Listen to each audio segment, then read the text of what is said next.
The Hiding Place. Chapter 11. The Lieutenant. I was walking with a guard down a corridor on a morning in late May. After 3 months in prison, I had been called for my first hearing. Lord Jesus, you were called to a hearing, too. Show me what to do. We stepped into a small interior courtyard. The guard halted in front of a hut and rapped on the door. "Ja," called a man's voice. The guard pushed open the door, gave a straight-armed salute, and marched off. The man wore a gun in a leather holster and a beribboned uniform. He was the gentle-mannered man who had visited me in my cell. "I am Lieutenant Roms," he said, stepping to the door to close it behind me. "Let me get a fire going." He filled a pot-bellied stove with coal. What if this were all a subtle trap? This kind manner, perhaps he had simply found it more effective than brutality in tricking the truth from affection-starved people. Oh, Lord, let no weak gullibility on my part endanger another's life. "I hope," the officer was saying, "we won't have many more days this spring as cold as this one." He drew out a chair for me to sit on. Warily, I accepted it. How strange after 3 months to feel a chair back behind me, chair arms for my hands. The heat from the stove was quickly warming the little room. In spite of myself, I began to relax. I ventured a timid comment about spring flowers. We talked about flowers for a while, and then he said, "I would like to help you, Miss Ten Boom. But you must tell me everything. I may be able to do something, but only if you do not hide anything from me." For an hour he questioned me, using every psychological trick that the young men of our group had drilled me in. In fact, I felt like a student who is crammed for a difficult exam and then is tested on only the most elementary material. It soon became clear that they believed the beach had been a headquarters for raids on food ration offices around the country. Of all the illegal activities I had on my conscience, this was probably the one I knew least about. Other than receiving the stolen cards each month and passing them on, I knew no details of the operation. Apparently, my real ignorance began to show. After a while, Lieutenant Roms stopped making notes of my answers. "Your other activities, Miss Ten Boom. What would you like to tell me about them?" "Other activities? Oh, you mean, you want to know about my church for mentally impaired people." This was something I had done before the war, and I plunged into an eager account of my efforts at preaching to those with mental challenges. The lieutenant's eyebrows rose. "What a waste of time and energy," he exploded at last. "If you want converts, surely one normal person is worth all the half-wits in the world." I stared into the man's intelligent eyes. Then, to my astonishment, I heard my own voice saying boldly, "May I tell you the truth, Lieutenant Roms? This hearing, Miss Ten Boom, is based on the assumption that you will do me that honor." "The truth, sir," I said, swallowing, "is that God's viewpoint is sometimes different from ours, so different that we could not even guess at it unless He had given us a book that tells us such things." I knew it was madness to talk this way to a Nazi officer. But he said nothing, so I plunged ahead. In the Bible, I learned that God values us not for our strength or our brains, but simply because He has made us. Who knows, in His eyes a half-wit may be worth more than a watchmaker. Or a lieutenant. Lieutenant Roms stood abruptly. "That will be all for today." He walked swiftly to the door. "Guard, the prisoner will return to her cell." Following the guard through the long, cold corridors, I knew I had said too much. I had ruined whatever chance I had that this man might take an interest in my case. And yet the following morning it was Lieutenant Roms himself who unlocked my cell door and escorted me to the hearing. In the courtyard this time, a bright sun was shining. "Today," he said, "we will stay outside. You are not getting enough sun." Gratefully, I followed him to the farthest corner of the little yard where the air was warm. We settled our backs against the wall. "I could not sleep last night," the lieutenant said, "thinking about that book where you have read such different ideas. What else does it say in there?" On my closed eyelids, the sun glimmered and blazed. It says, "I began slowly, that a light has come into this world, so that we need no longer walk in the dark." Is there darkness in your life, Lieutenant? There was a very long silence. "There is great darkness," he said at last. "I cannot bear the work I do here." Then all at once, he was telling me about his wife and children, about their garden, their dogs, their summer hiking vacations. Our town was bombed again last week. Each morning I ask myself, are they still alive? There is one who has them always in his sight, Lieutenant Roms. Jesus is the light the Bible shows to me, the light that can shine even in such darkness as yours. The man pulled the visor of his hat lower over his eyes.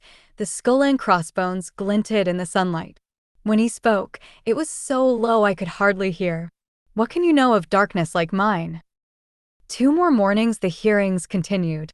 He had dropped all pretense of questioning me on my underground activities and seemed especially to enjoy hearing about my childhood. Mama, father, the aunts, he wanted to hear stories about them again and again. He was incensed to learn that father had died right here in Scheveningen. The documents on my case made no mention of it. These documents did answer one question: the reason for solitary confinement. Prisoner's condition contagious to others in cell. I stared at the brief typed words where Lieutenant Rom's finger rested. I thought of the long nights, the scowling guards, the rule of silence. But I'm not contagious now. I've been better for weeks, and my own sister is so close. Lieutenant Roms, if I could only see Betsy. If I could just talk with her a few minutes. He lifted his eyes from the desk, and I saw anguish in them. Miss Ten Boom, it is possible that I appear to you as a powerful person. I wear a uniform. I have a certain authority over those under me. But I am in prison, dear lady from Haarlem, a prison stronger than this one.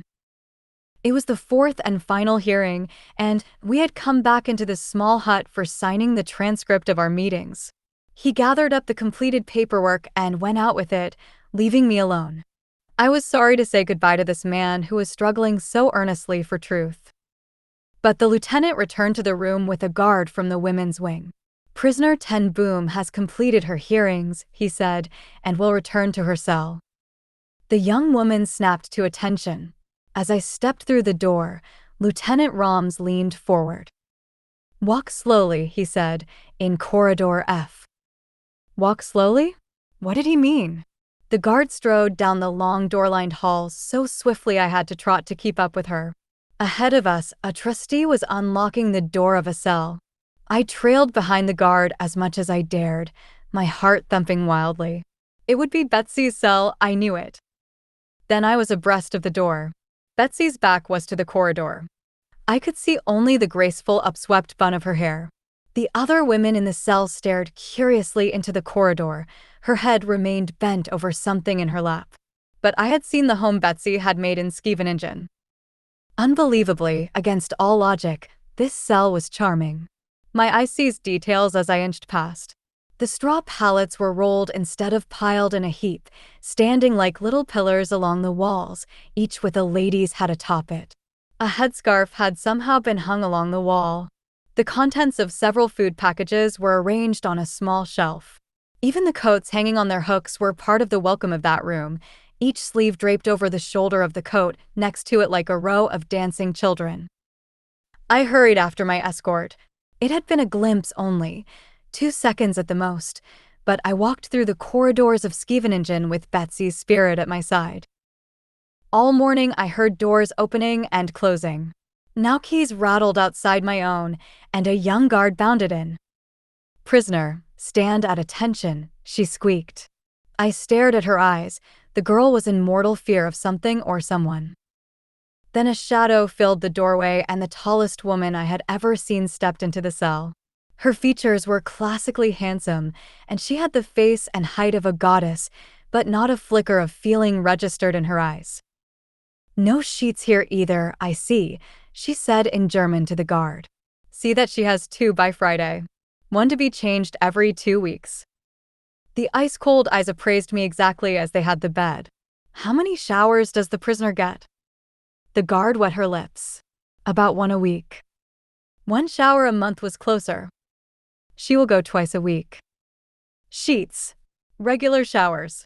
Were conditions going to be better? The new head matron took 2 strides into the cell. She pointed to a box of soda crackers that had come in a second package from Noli.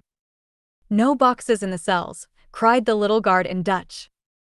Not knowing what else to do, I dumped the crackers out onto the cot. At the matron's unspoken command, I emptied a bottle of vitamins and a sack of peppermint drops the same way. Unlike the former head matron, who shrieked and scolded endlessly, this woman worked in a terrifying silence. With a gesture, she directed the guard to feel beneath the mattress. My heart wedged in my throat. My remaining gospel was hidden there. The guard knelt and ran her hands the length of the cot. But whether she was too nervous to do a thorough job or whether there was a more mysterious explanation, she straightened up empty-handed. And then they were gone. It was this tall, ramrod-straight woman who unlocked the door to my cell one afternoon in the second half of June and admitted Lieutenant Roms. At the severity in his face, I swallowed the greeting that had almost burst from me. "You will come to my office," he said briefly. "The notary has come." "Notary?" I said. "For the reading of your father's will." He made an impatient gesture. "It's the law, family present when a will is opened." Already he was heading from the cell and down the corridor. I broke into a clumsy run to keep up with the strides of the silent woman beside me. The law? What law? And since when had the German occupation government concerned itself with Dutch legal procedures? Family present. No, don't let yourself think of it. At the door to the courtyard, the matron turned back along the corridor. I followed Lieutenant Roms into the dazzling early summer afternoon. He opened the door for me into the hut. Before my eyes adjusted to the gloom, I was drowning in Willem's embrace. "Corrie, baby sister." It was 50 years since he had called me that. Now Noli's arm was around me, too, the other one still clinging to Betsy, as though by the strength of her grip she would hold us together forever. Betsy, Noli, Willem. I did not know which name to cry first. Tyne was in that little room, too, and Flip. And another man. When I had time to look, I recognized the Haarlem notary who had been called in on the watch shop's few legal consultations. We held each other at arm's length to look, and we babbled questions all at once. Betsy was thin and prison pale. But it was Willem who shocked me. His face was gaunt, yellow, and pain-haunted. He had come home from Scheveningen looking this way, Tyne told me. 2 of the 8 men crowded into his tiny cell had died while he was there. I could not bear to see him this way. I crooked my arm through his, standing close so that I did not have to look at him, loving the sound of his deep rolling voice. Willem did not seem aware of his own illness. His concern was all for Kik. Their handsome son had been seized the month before while helping an American parachutist reach the North Sea. They believed Kik had been on one of the recent prison trains into Germany. As for father, they had learned a few more facts about his last days. He had apparently become ill in his cell and had been taken to a hospital in The Hague. There, no bed had been available. Father had died in a corridor, separated somehow from his records or any clue as to his identity. Hospital authorities had buried the unknown old man in the paupers' cemetery. The family believed they had located the particular grave. Lieutenant Rom stood with his back to us as we talked, staring down at the unlit stove. I opened the package that Noli had pressed into my hand with the first embrace. It was what my leaping heart had told me, the entire Bible in a compact volume, tucked inside a small pouch with a string for wearing around the neck, as we had once carried our identity cards. I dropped it quickly over my head and down my back beneath my blouse. I could not even find words with which to thank her. The day before, in the shower line, I had given away my last remaining gospel. "We don't know all the details," Willem was saying in a low voice to Betsy. "Just that after a few days the soldiers were taken off guard duty at the beach and police stationed there instead. The 4th night, he believed, the chief had succeeded in assigning Rolf and another of our group to the same shift. They had found all the Jews well, though cramped and hungry, and had seen them to new hiding places. The time is up." Lieutenant Roms left the stove and nodded to the notary. "Proceed with the reading of the will."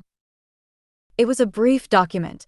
The beach was to be home for Betsy and me as long as we wanted it. Should there ever be any money from the sale of house or watch shop, he knew we would recall his equal love for us all. He committed us with joy to the constant care of God.